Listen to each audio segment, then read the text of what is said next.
Hey everybody, it is Kirsten, your fitness diva, and I normally do a core workout a day, a core exercise a day, not a whole workout. I teach you guys a core exercise a day, but I haven't been able to do it this week because I actually have a little bit of an injury.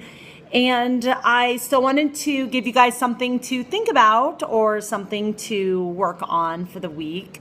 So I wanted to talk a little bit about triathlon. I get a lot of questions, not so much questions. I get a lot of people who say, I really want to do a triathlon, but I don't think I could. Or I want to do a triathlon, but I don't know how to train for one. So I wanted to answer some of your questions and give you a little bit of information about what is a triathlon and who can actually do one. So a bit of information for people who are brand new to triathlon. A triathlon is basically a sporting event, a competition or a race where you do three sports. So that's why it's called triathlon. And the three sports that are typically involved in a triathlon are swimming, biking, and running. And there are different distances and different terrains. So there's swims that you can do in the pool or in the lake or in a river or in the ocean. There are bikes on the road, in towns or way out in the hills and big mountains. There's also mountain bikes. That mountain bike races you could do on dirt roads and on trails. And then running varies from, again, road or bike path, some races, or dirt, like a trail race. So there's also indoor triathlons where you do the bike and the run and the swim all indoors. So lots of different terrain. A typical distance for a sprint triathlon is around a half-mile swim, a 12-mile bike, and then a 5K run. So that's 3.1 miles. So that is a typical sprint triathlon. They also, some places also offer super sprints, and that is even shorter than a sprint. So that would be, sorry. I have a little injury in my back and I just tried to move. So that would be, I know they've been as short as 200-meter swims, at 8 to 10 mile bike, and then a 2-mile run. So something like that would be considered a super sprint. Once they get above sprint, the distances are typically a little more set. So an Olympic distance is the distance that they do in the Olympics. Obviously, that's why it's called Olympic distance. And that is a 1,500-meter swim, which is about a mile, a 25-mile bike, and then a 10K run or a 6.2-mile run. So that's a typical Olympic distance. Then there's a half Ironman, which is a 1.2-mile swim, a 56-mile bike, and a 13.1-mile run. And then there's a full Ironman, which is double that, which is a 2.4-mile swim, a 112-mile bike, and then a 26.2 or marathon at the end. So lots of distances to choose from. So if you say, I want to do a triathlon, that doesn't mean I want to do an iron distance triathlon. That just means you want to do an event that has a swim, bike, and run. So it's funny because, I know some people that they say they do triathlon, and everyone's like, oh my gosh, I've seen that on TV in Hawaii, and that happens to be an Ironman distance, and that happens to be the World Championships, but that's just one of 100 different distances. So apparently we have the Ironman World Champion watching us today. Is that true? So if you're just joining us, we're just learning a little bit more about triathlon, swim, bike, run, and there's some that are opposite order. I've done ones that are run, bike, swim. So it doesn't have to be swim, bike, run, but the majority of them are swim, bike, run. So those are the distances. So who can do a triathlon? Anybody. If you go on YouTube and search for triathlon inspiration, you're going to see people with one leg, with no legs, with one arm, with no arms. I've had blind people in my Ironman events. there's nothing that can hold. And I mean, there's people breaking all sorts of boundaries, which is phenomenal. And I love it. So I would say, and I've been a triathlon coach for 15 years. I would say if you want to do a triathlon, you can do a triathlon. So I have an awesome story that I wrote. So it was a little over 10 years ago. And I'll post, I have an Instagram account with this same name as my Periscope account at Fitness Diva Kerr. And so find me there. I'll post this story that I wrote about my mom, who I gave her for her 50th birthday an entry into a sprint triathlon. And she was terrified. Never in her life had she ever done anything like that. But I trained her, got her there, she finished. It was amazing. So I like to tell that story because a lot of people think it was her 50th birthday. She had never done anything like this before. A lot of people think, oh, I could never do that. I don't run. I don't know how to bike. I don't know how to swim. You can learn all that. Those are all learnable skills. So this year, I think every year, it's crazy. I think somebody finished the Ironman. He was like 92. I mean, it keeps getting older and older. It's crazy. These,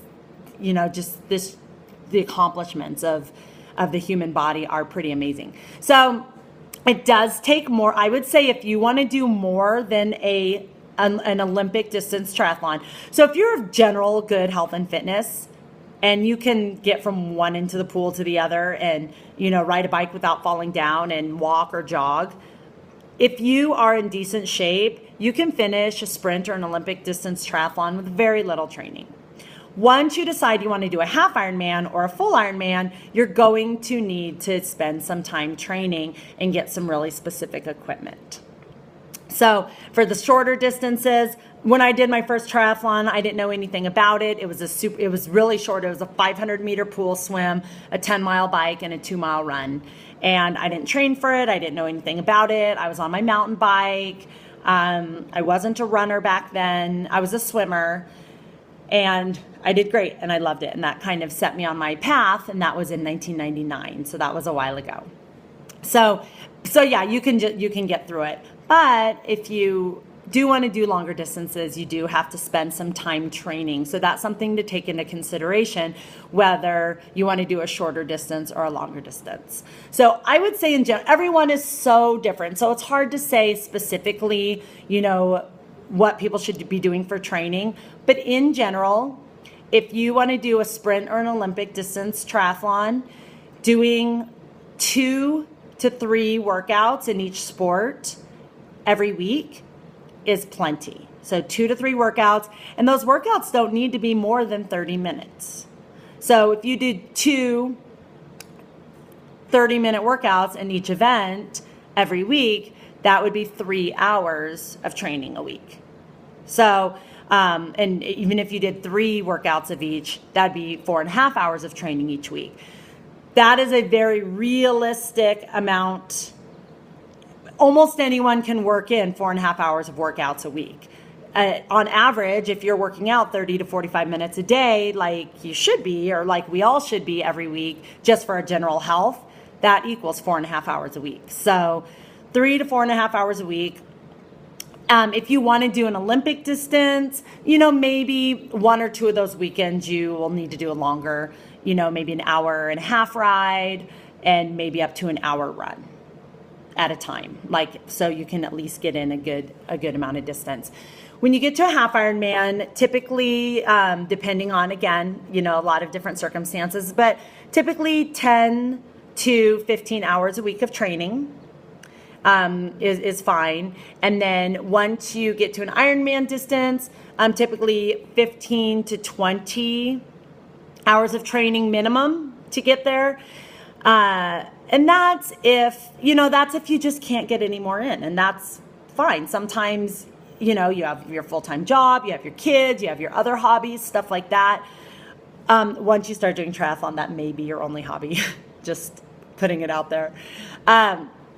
So it does get more time consuming when you do the longer distances, but it doesn't have to be, unless you're a pro athlete or, trying to win something crazy,